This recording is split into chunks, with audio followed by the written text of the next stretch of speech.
Boa noite! Sejam todos bem-vindos a mais uma Quinta com Péricles Ramos. Aqui é o seu canal de estudo da Bíblia aqui na internet, onde nos reunimos a cada semana para estudarmos um dos temas maravilhosos de Deus para a nossa vida e para a nossa salvação. Você já é inscrito no canal? Aproveite esse momento, faça a sua inscrição. Não deixe para depois não, porque a gente acaba esquecendo, mas faça agora. Deixe sua inscrição, deixe seu like, participe do chat. Essa interação é muito importante, porque quando há essa interação, o YouTube entende que o conteúdo é bom e ele começa a divulgar essa mensagem para mais pessoas. E nós, missionários do século XXI, precisamos divulgar a mensagem de Jesus Cristo. Então, faça a sua inscrição, deixe seu like e vamos espalhar as boas novas. Eu sei que você já está acostumado a todas as quintas-feiras nos encontrarmos aqui. Mas sabia que às segundas-feiras também temos um evento? Pois é. Toda segunda-feira, mais ou menos em 16h30, é postado um vídeo. É um vídeo feito para a Rádio Novo Tempo. São apenas 3 minutos, 4 minutos de palestra, mas que vale a pena. São temas familiares, relacionamentos, envolvimentos pessoais, tá certo? Nosso convite, então, que você participe também ou assista também esses 3 ou 4 minutos de mensagem todas as segundas-feiras a partir das 14h30, tá bom? Hoje está sendo um momento muito, mas muito especial para mim. Estou recebendo aqui o nosso pastor Gilson Montim. Tudo bem, pastor Gilson? Olá, boa noite. Tudo bem, Péricles? E você, como é que está? Agora estou muito feliz com a sua presença, viu? Que bom. Igualmente, um prazer, uma satisfação participar aqui junto com você. Pastor Gilson, o senhor está trabalhando atualmente aonde? Eu estou como pastor da Igreja Central do Rio de Janeiro, na Praça da Bandeira, aqui na região mais próxima ao centro, né, da cidade do Rio. Esse já é o meu 4º ano aqui nesta igreja. Tenho esse prazer de estar trabalhando com os nossos queridos irmãos aqui da Igreja Central do Rio. O senhor está vindo de onde? Mas o senhor não era do Rio de Janeiro, né? Não, o meu sotaque já me entrega, né? É fácil perceber que eu não sou daqui. Originalmente, eu sou paulista, eu sou do interior de São Paulo, mas na minha carreira ministerial eu estou vindo de Brasília, onde eu passei 14 anos até o final de 2018, quando então fui chamado e assumi a igreja aqui no início de 2019, aqui no Rio de Janeiro. Mas eu trabalhei 10 anos no interior de São Paulo, 5 anos na capital de São Paulo e 14 anos em Brasília. Até que minha jornada já é um pouquinho longa, né? É verdade. O senhor formou-se em São Paulo, eu creio que deve ter estudado no NASP, né? Ou era IAE ainda? Eu sou da velha guarda, sou da turma do antigo IAE, sediado lá no Capão Redondo, né, em São Paulo. Eu fui uma das últimas turmas, na verdade, depois da nossa, acho que só se formaram mais 2 turmas naquele colégio, e a partir de então, todas as demais turmas de teologia foram para o campus UNASP, né, em Engenheiro Coelho. Mas eu ainda sou do tempo do velho IAE, em São Paulo. O senhor é de que turma, pastor? Sou da turma de 89. A minha turma tem algumas figuras conhecidas, como o pastor Ayrton Keller, por exemplo. Nós somos da mesma época, né? Nos formamos juntos. 1989. Rapaz, tá difícil encontrar alguém da minha turma, viu? Porque eu sou de 85. Hum, Eu sou mais. eu comecei o curso em 1986, né? 86, 7, 8, 9, me formei. E aí, em 90, eu comecei o trabalho. Então, realmente, eu não tenho lembrança de nenhum dos colegas anteriores ao período de 86. Certo, entendi. Agora, pastor, esse canal aqui é um canal que começou como estudo da família, né? E nós somos Uhum, curiosos para conhecer um pouquinho da sua família. Fala um pouquinho dela, por favor. tá ok. Bom, eu sou casado com Roseli Montim, a gente chama de Rose, né? Todo mundo a conhece por Rose. Temos 2 filhos, um casal, na verdade. A minha filha, que é a mais velha, mora em Brasília. Ela é formada em Direito e atua lá até recentemente estava na Procuradoria-Geral da República, agora está numa outra fase de estudos aí para concursos que ela quer assumir como procuradora e não como assessora, como era o caso antes, né? E também pai do Jean, Michel Montim, que é psicólogo, e está agora na mesma fase dos concursos, passou ali em Sorocaba, está só aguardando ser chamado, enquanto isso fazendo novos concursos. E a minha esposa, ela também é psicóloga, e ela é a coordenadora do Serviço de Psicologia Escolar para toda a União Sudeste Brasileira. Então, ela atua junto da União na coordenação desse serviço aqui no Rio de Janeiro, Minas Gerais e Espírito Santo. Ah, que linda família, hein? Muito bom ver os filhos assim Graças a Deus, criados, né? tenho, Seguindo seu próprio caminho. é verdade, eu tenho muita gratidão a Deus pelos filhos que Ele nos concedeu e principalmente porque eles permanecem em Cristo, permanecem comprometidos com a igreja, permanecem comprometidos com o Evangelho. Então, eu me sinto um abençoado, né? Um privilegiado, porque Deus me deu esta alegria de ver meus filhos crescerem na fé e permanecerem na fé mesmo depois da vida acadêmica, universitária, já na fase adulta, nas escolhas que eles fazem cada dia, eles ainda continuam priorizando o reino e priorizando a Cristo. Então, eu me sinto muito feliz e grato a Deus por esta grande bênção. Muito bem, muito bem. Pastor, aliás, pastor, não deixa você que está nos ouvindo. Eu dei um desafio para o pastor, dei um tema difícil para ele falar, viu? Mas antes, vamos fazer uma oração? Querido Deus e Pai que habita nos altos céus, muito, mas muito obrigado por termos essa oportunidade maravilhosa de pararmos as nossas lutas, as nossas coisas cotidianas para estudar a Tua Palavra. Por favor, Senhor, quero inspirar o pastor, que a mensagem dele possa tocar nosso coração, é o que te pedimos em Cristo Jesus. Amém, Senhor. Amém. Pastor, o púlpito é virtual, mas ele é seu agora, viu? Perfeito. Ok. Bom, o desafio que me foi colocado pelo nosso irmão Périx é justamente abordar um dos milagres de Jesus que é pouco mencionado. Na realidade, esse milagre aparece apenas no Evangelho de Lucas. Você não vai encontrá-lo nos outros evangelhos. Somente Lucas, no capítulo 14, é que faz menção. E aqui trata-se da cura daquele rapaz, daquele homem que tinha uma doença chamada hidropsia, ou a cura de um hidrópico. Então, vamos começar fazendo a leitura do texto bíblico, porque esse texto já vai nos dar algumas pistas importantes sobre não apenas o milagre em si, mas o que estava acontecendo no contexto, o que estava por detrás daquele momento ali onde Jesus cura esse homem, não é? Então, Lucas capítulo 14, versículos 1 a 6, eu vou ler aqui na tradução mais tradicional, que é a Almeida Revista Atualizada. Então, diz assim: Aconteceu que, ao entrar ele num sábado, isso já é uma dica importante, tá bom? Ao entrar ele num sábado na casa de um dos principais fariseus para comer pão, eis que o estavam observando. Outro tópico importante para você ter aí em mente. Ora, diante dele se achava um homem hidrópico. Então Jesus, dirigindo-se aos intérpretes da lei e aos fariseus, perguntou-lhes: É ou não é lícito curar no sábado? Eles, porém, nada disseram. E tomando-o, o curou e o despediu.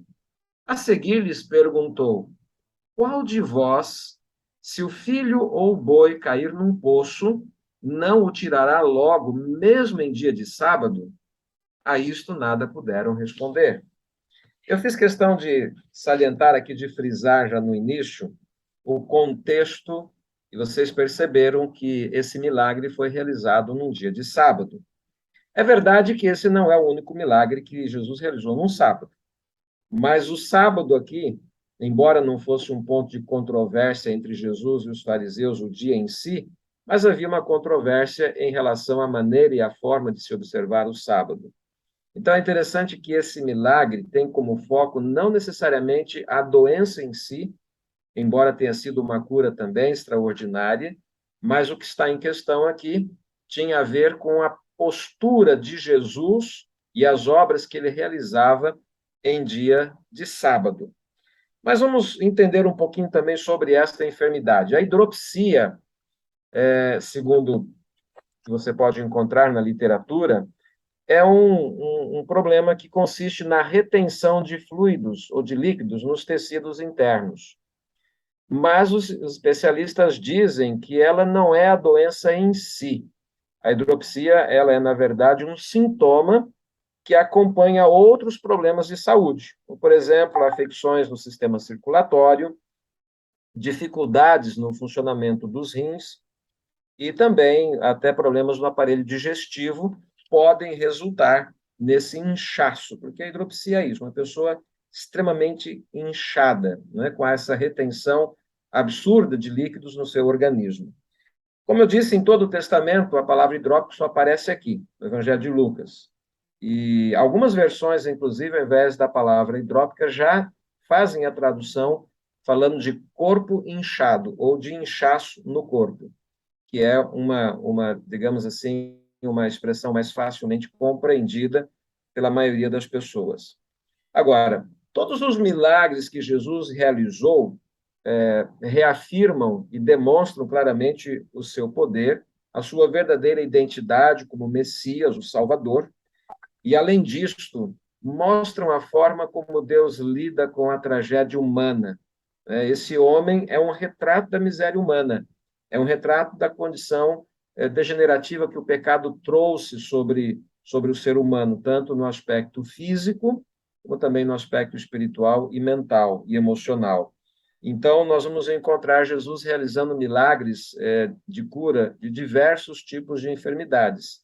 Você vai encontrar nos evangelhos Jesus restaurando paralíticos, cegos, curando leprosos, libertando aqueles que espiritualmente se encontravam sob a possessão demoníaca, hemorragia, febre, surdez, mudez, entre tantas outras trágicas consequências do pecado. E todos esses milagres, obviamente, retratam esse poder extraordinário de Jesus, né? Mas há uma pergunta: o que nós podemos aprender desse milagre realizado por Cristo nesse contexto? Para além da cura física, o que havia por detrás desse cenário construído, né? Eu digo que foi um cenário construído porque há uma posição entre os diversos comentaristas de que provavelmente aquele homem, aquele hidrópico, fora trazido para aquele almoço sabático para ser uma espécie de armadilha para Jesus Cristo. Então, o que nós podemos aprender para além da questão do ensino físico que tem a ver com a nossa salvação hoje? Então, em primeiro lugar, eu queria salientar aqui o fato de que essa cura aconteceu na casa de um fariseu. Vocês sabem que fariseus eram pessoas respeitadas, eram pessoas que geralmente tinham uma posição de destaque na sociedade. E por ser um sábado, tudo indica que após o término do culto sabático lá na sinagoga, esse fariseu tenha convidado Jesus para ir à sua casa tomar a refeição sabática, comer o pão ou participar do pão que era repartido nas casas após o culto. O propósito desse convite é que permanece meio obscuro, né? Nós não sabemos se o fariseu tinha verdadeiro interesse em ter Jesus em sua casa para querer aprender alguma coisa especial, ou se foi de fato uma armadilha onde ele queria propositadamente colocar Jesus frente a esse hidrópico, que talvez tenha sido também convidado com esse mesmo objetivo, para ver como é que Jesus lidaria com aquela situação. O que nos faz pensar nessa hipótese é o detalhe que aparece no versículo, no capítulo 14, no versículo 3.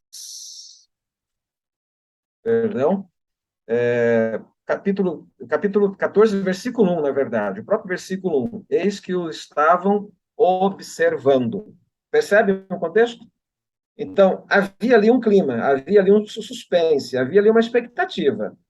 Observando quem? Observando a Jesus. O que tinha de incomum naquele contexto? Participar da refeição no sábado não era uma coisa incomum, isso era uma coisa que todos faziam. O fato que nós tínhamos, então, era a presença desse homem doente, esse hidrópico. E essa menção ao fato de que eles estavam observando Jesus nos faz crer que, de fato, aquele homem estava ali colocado como uma espécie de armadilha, né? Bem, se aquele homem foi trazido para esse encontro, ou para esta refeição sabática, para servir de isca para pegar a Jesus, lembrando que os religiosos sabiam que Jesus não ficaria inerte, não ficaria passivo, não ficaria alheio ou indiferente àquele quadro de miséria e de sofrimento. Eles sabiam que Jesus iria tomar alguma medida de cura. Então, se esse foi o caso, nós temos aqui algo terrível. Aqui existe um reflexo da crueldade, da perversidade do coração humano, manifestado na atitude de convidarem este homem para que ele fosse uma isca para ter um motivo para acusar Jesus. Ou seja, eles não convidaram o homem por amor, por compaixão, por altruísmo, ou porque quisessem que ele participasse de uma ceia, porque, enfim, era alguém que vivia à margem da sociedade, e esses líderes religiosos, então, queriam dar uma demonstração de amor. Nada disso. O que eles queriam era simplesmente usar uma pessoa que já vivia no meio da miséria e da desgraça humana para servir de isca, para ter o que acusar, né, do que acusar o próprio Salvador Jesus Cristo. Se esse é o caso, como tudo indica, é uma triste cena, é lamentável, mas é mais uma demonstração da miséria espiritual, né, da perversidade do coração humano separado de Deus. O que nós podemos afirmar com segurança é que a questão que estava posta naquele encontro era a observância do sábado, nesse contraste entre a maneira como a tradição dos líderes judaicos estabelecia, em contraposição à forma como Jesus observava esse dia. Mas vamos nos lembrar aqui de um ponto fundamental. Em nenhum momento do ministério de Jesus, nem ao longo de toda a sua vida terrena, em nenhum momento, nenhuma fala, em nenhum gesto, nenhuma atitude, Jesus questionou a validade do mandamento da observância do sábado, até porque esse mandamento ele faz parte da lei divina, da lei de Deus, que ele próprio, Jesus, estabelecera como uma lei eterna. Então, para Jesus, a questão do sábado era um ponto pacífico. Ele nunca questionou se deveria ou não ser guardado. Só que a forma como Jesus observava o sábado e a maneira como ele se relacionava com as pessoas, fazendo bem aos sábados, inclusive, tornava a observância desse mandamento algo muito distinto, muito especial e até mesmo libertador. Porque, ao contrário da tradição judaica, que impunha sobre as pessoas uma centena, ou melhor, algumas centenas de regras sobre como observar o sábado, regras daquela base do pode isso, não pode aquilo, pode fazer assim, não pode fazer desse jeito. Enquanto a tradição judaica tornou o sábado um fardo, Jesus tornava o sábado um dia especial, e a forma como ele agia e adorava e guardava o sábado era libertadora. E claro que isso era um incômodo para aqueles líderes, porque a postura de Jesus ela era frontalmente contrária à postura deles. E aí nós vamos encontrar nesse relato duas perguntas que Jesus faz para aqueles líderes fariseus que estavam ali, que tinham provavelmente armado essa situação para pegá-lo. Então Jesus ele toma a iniciativa, ele sai para o combate dando as cartas, né? E a primeira pergunta, ela aparece no versículo 3, só para relembrá-los, foi a seguinte: então Jesus, dirigindo-se aos intérpretes da lei e aos fariseus, perguntou-lhes, olha a pergunta de Jesus, é ou não é lícito curar no sábado? Jesus fez uma pergunta objetiva, ele só queria uma resposta. Na opinião de vocês, líderes, é lícito ou não é lícito curar no sábado? O texto bíblico vai dizer no verso 4 que eles guardaram silêncio, eles não responderam nada. Por que não responderam nada? Porque Jesus os colocou diante de um dilema, diante de uma situação complicada. Jesus os colocou contra a parede. Qual é o fato? O fato é que, se eles dissessem que é lícito curar no sábado, eles estariam se contrariando. Se eles dissessem não é lícito curar no sábado, eles estariam revelando, então, a maldade do coração deles mesmos.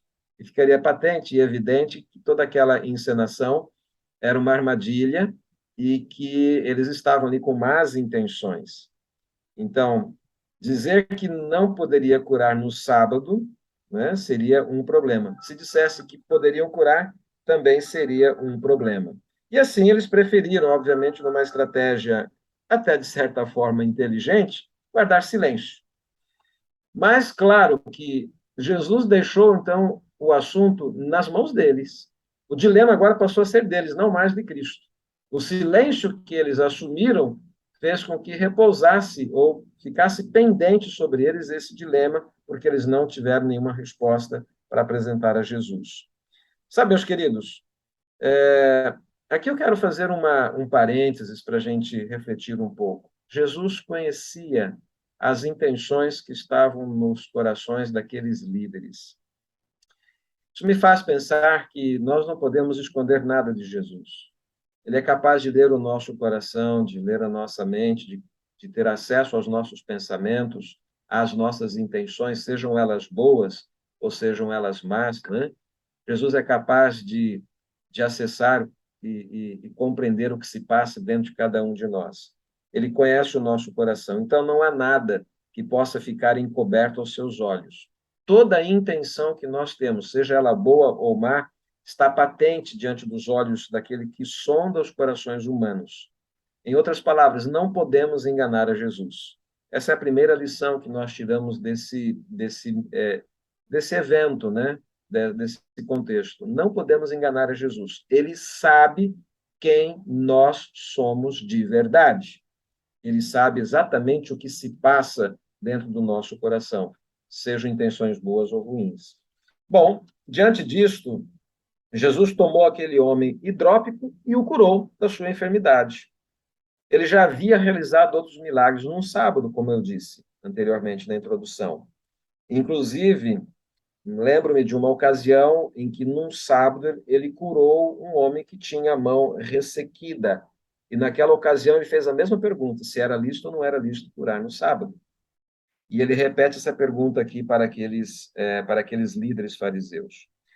Os estudiosos dizem que os fariseus geralmente entendiam que não era permitido curar uma pessoa num dia de sábado, a não ser que a condição daquela pessoa fosse potencialmente fatal. Ou seja, se tivessem evidências concretas, seguras de que aquela pessoa morreria se não houvesse uma intervenção no próprio sábado, então haveria essa permissão, digamos assim, para se operar essa interferência ou para realizar qualquer procedimento necessário para salvar aquela vida. Mas, no entendimento dos fariseus, se o quadro não fosse grave, então isso deveria ser deixado para os outros dias da semana. Né? O doente, então, poderia ser tratado em outro momento. Mas Jesus sabia que esse caso não era um caso fatal, não se tratava de um homem que estava diante de uma morte iminente. Jesus, então, ao curar este homem, ele está trazendo esse assunto da valorização da vida num outro patamar, elevando num outro nível. Jesus o curou e, então, imediatamente deixou que aquele homem fosse embora. Por que Jesus não permitiu que aquele homem permanecesse na casa daquele fariseu? Possivelmente, Jesus sabia que aquele ambiente não era seguro para aquele homem. Não foi a primeira vez que Jesus teve que lidar com esta ira dos líderes contra ele, que se voltava contra as pessoas que ele abençoava. Teve uma ocasião que ele curou um cego de nascença, num dia de sábado também, e depois os líderes fariseus foram lá atrás desse homem curado e o apertaram e queriam de toda maneira colocá-lo contra a parede e até mesmo condená-lo por ter sido curado aos sábados. Então Jesus sabia que aquele homem de alguma forma talvez corresse algum risco se permanecesse naquela casa. Aquele lugar não era um ambiente seguro para aquele homem, infelizmente. E ao ele sair dali e ir embora, ficou claro que as intenções que estavam, né, no coração daqueles líderes. Então, esse homem curado, ao invés de ser um testemunho contra Jesus, porque Jesus o curou no sábado, esse homem curado acabou se tornando um testemunho contra os próprios fariseus, pois ele era, em primeiro lugar, a prova viva do poder restaurador de Jesus Cristo e, ao mesmo tempo, ficou patente, pela forma como tudo aconteceu, que ele tinha sido trazido ali com objetivos espúrios. E, portanto, as intenções daqueles líderes não eram boas, eram intenções más, sem nenhuma misericórdia, sem nenhum amor, sem nenhuma consideração para com aquele homem que havia padecido durante tanto tempo. E aqui nós temos, então, uma segunda aplicação que eu acho interessante. A primeira já foi, e eu falei para vocês, Deus conhece o nosso coração e as nossas intenções, e nós não podemos enganar a Jesus. E aqui o que nós aprendemos, que ninguém pode impedir a obra de Deus em seu favor. Ninguém pode impedir que a obra de Deus se realize na sua vida. O único que pode fazer isso é você mesmo. Mas se você estiver nas mãos de Cristo, se você estiver rendido ao Salvador, se você se entregar a Ele, ainda que exista todo um complô, ainda que as forças do mal estejam arregimentadas para te destruir ou para te prejudicar, ainda que anjos e potestades celestiais, nas regiões celestiais, né, ou pessoas se juntem, ninguém poderá impedir que a obra de Deus se realize e se complete na sua vida. Por isso, antes de mais nada, entenda, independente do momento que você está vivendo, do contexto, do sofrimento, da doença, ou seja lá o que for que possa estar te alcançando, coloque a sua vida nas mãos de Jesus, porque Ele vai cuidar de você. Em seu amor, em sua misericórdia, em sua graça, Ele vai atender o seu clamor, Ele vai cuidar das suas necessidades, vai promover a restauração, a cura ou a libertação que você precisa, e o inimigo não poderá impedir que a obra de salvadora e restauradora de Jesus Cristo se cumpra na sua vida.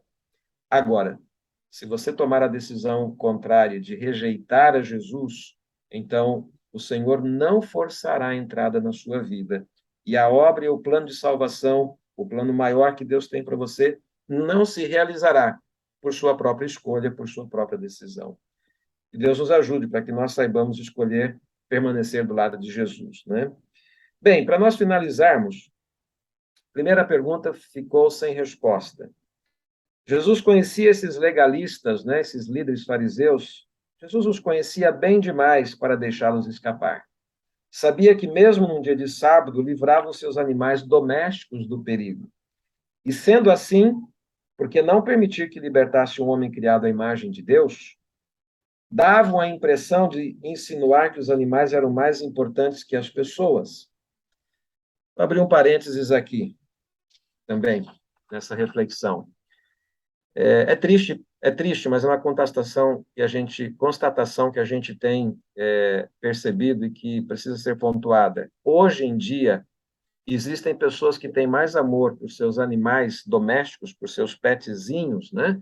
Por seus animais de estimação, do que por seus familiares, do que por seus vizinhos ou pelo mundo perdido. Tem muita gente que está fazendo exatamente o que os fariseus faziam. Vão à igreja, dizem que adoram ao Senhor, dizem que servem ao Senhor. Em casa têm os seus pets, são cuidados e tratados com o que há de bom e de melhor, com todo o carinho, com toda a devoção, e está tudo certo. A Bíblia diz que o justo preserva a vida dos seus animais, né? Que o justo cuida bem dos seus animais, não tem nenhum problema com isso.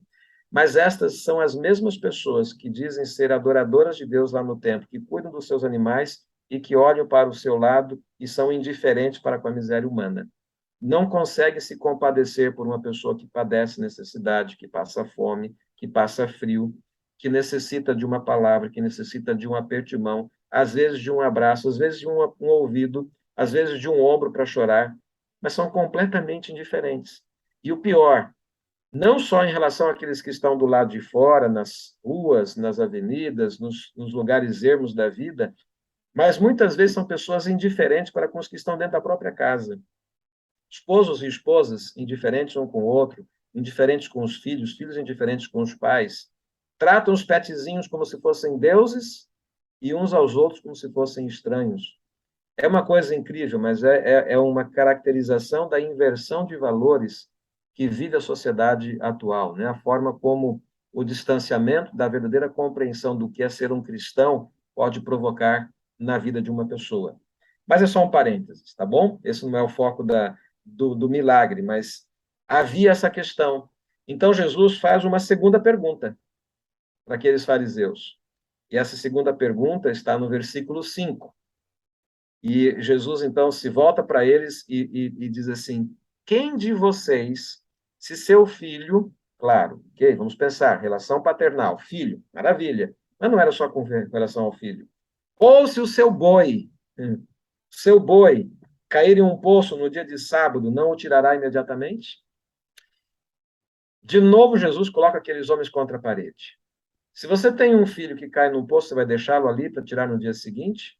Se o seu boi cai, você vai deixar até o dia seguinte? Não. Eles entendiam que podiam tirá-los, mas eles não tinham essa mesma compaixão para com os outros. Eles não demonstraram essa compaixão para com esse hidrópico. E Jesus está dizendo em outras palavras: todos são meus filhos. Esse hidrópico é meu filho. Aquele cego que eu curei é meu filho. E todos os, né, que foram alvos das minhas mãos que os abençoaram por meio da cura, seja um paralítico, um cego, um surdo, um mudo, um possesso, todos são meus filhos. Então, se na lei de vocês é permitido ao pai restaurar ou tirar do poço um filho, ou até mesmo um boi, um animal, um pet, por que eu não posso fazer isso? Qual seria o problema? O que há de errado em se fazer isso num dia de sábado? Então, meus queridos, a pergunta de Jesus reflete o caráter urgente da ação. Se o filho ou o animal de criação de algum fariseu caísse num poço, ele não aguardaria até o final do sábado para tentar o resgate. Ele agiria imediatamente. Os fariseus queriam usar a controvérsia em relação à observância do sábado para acusarem Jesus, mas Jesus tinha colocado todos eles contra a parede, revertendo esse quadro. Os fariseus, como eu disse, tinham um conjunto enorme de normas que regulamentavam o que era ou não permitido fazer num sábado. Mas, mesmo assim, não encontraram nada que pudesse rebater a lógica presente no argumento de Jesus. Então, pela segunda vez, guardaram silêncio. Não tinha como responder, não tinha como confrontar, não tinha como sair daquela situação. Se, diante da primeira pergunta, eles simplesmente se calaram, diante da segunda pergunta, eles não foram capazes de dar uma resposta. Por causa da incoerência dos procedimentos deles mesmos, da incoerência da lógica ou do raciocínio que eles empregavam. Primeiro, eles escolheram não responder a primeira pergunta. E depois, não puderam responder nem que quisessem. Qualquer coisa que eles dissessem evidenciaria o fato de que Jesus estava certo e eles estavam errados. Jesus revelou, assim, a falsa piedade daqueles homens, escribas e fariseus. Diziam defender as leis divinas, incluindo o sábado, quando, na verdade, abusavam do povo e acusavam o Salvador, e transgrediam, assim, a lei, cujo princípio é amar a Deus sobre todas as coisas e ao próximo como a si mesmo. E aqui, então, uma terceira e última aplicação. Há uma grande diferença entre guardar a verdade de Deus e promover a tradição dos homens. E nós precisamos parar para refletir se nós estamos sendo observadores da lei, segundo o espírito dela, ou se nós estamos sendo apenas replicadores de normas e de costumes e de tradições, sem, no entanto, nos atentarmos para o verdadeiro sentido da observância de um mandamento, como o do sábado, por exemplo. Aliás, um mandamento que carece de um resgate, porque se lá no tempo dos fariseus eles pecaram pelo excesso de um suposto zelo, implementando centenas de regras e regulamentos em cima do sábado com a intenção, provavelmente, de não transgredi-lo e acabavam que eles tornavam o sábado um fardo, hoje a situação é oposta. O pêndulo está do outro lado. Hoje o sábado tem sido desprezado como um dia comum, como um dia qualquer, e o sentido do sábado como um dia de adoração, de comunhão com Deus, e o propósito do sábado de ser uma bênção para o ser humano deixou de fazer parte da experiência daqueles que se dizem observadores do sábado.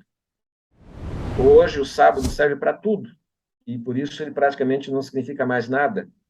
Então, eu não quero trazer de volta o legalismo, mas eu digo que nós precisamos sair também do liberalismo excessivo e resgatarmos o sentido de que o sábado é o dia do Senhor, em primeiro lugar, e foi feito por causa do homem. E não há contradição ou incoerência entre essas duas posturas.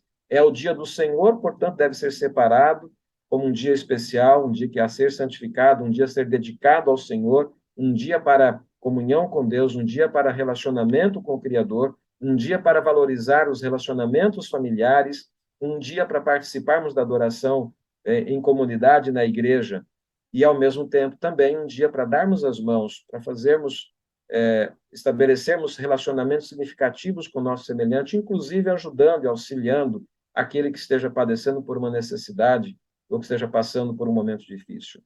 É óbvio que nós podemos e devemos ter isso como um estilo de vida em todos os outros dias da semana. Também não é o espírito do sábado que você passe 6 dias indiferente à miséria humana e então no sábado você veste uma capa de santidade e piedade e vai fazer a caridade que não fez durante a semana. Não é isso, não é isso.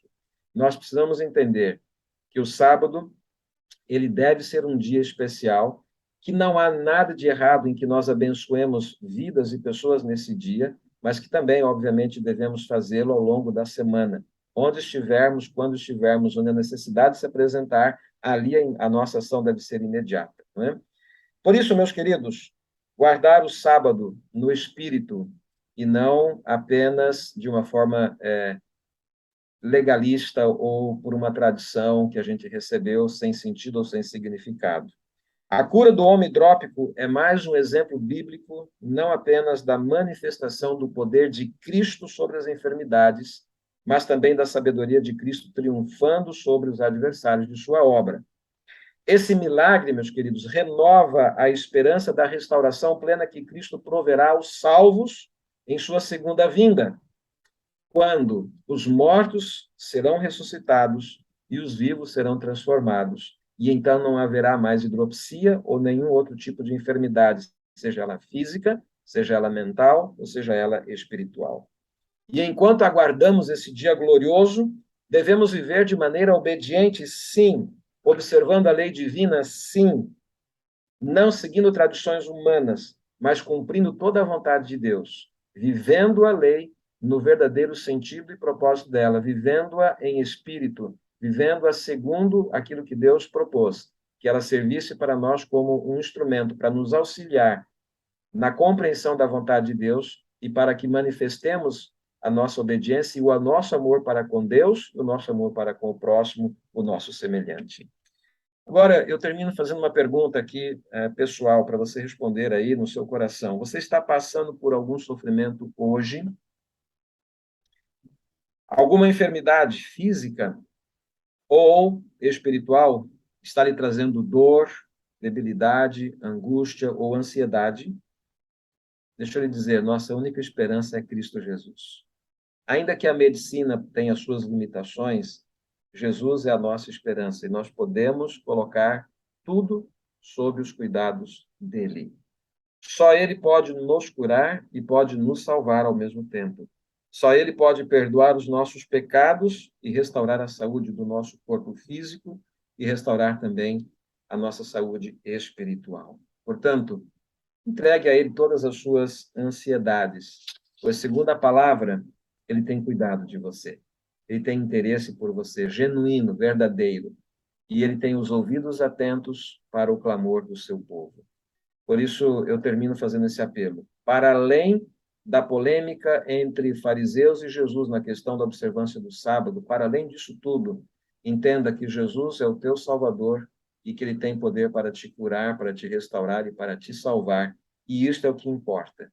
E que nós possamos viver, então, no mesmo espírito que ele viveu, cumprindo a lei em amor, amando ao nosso semelhante, como a nós mesmos e a ele acima de todas as coisas.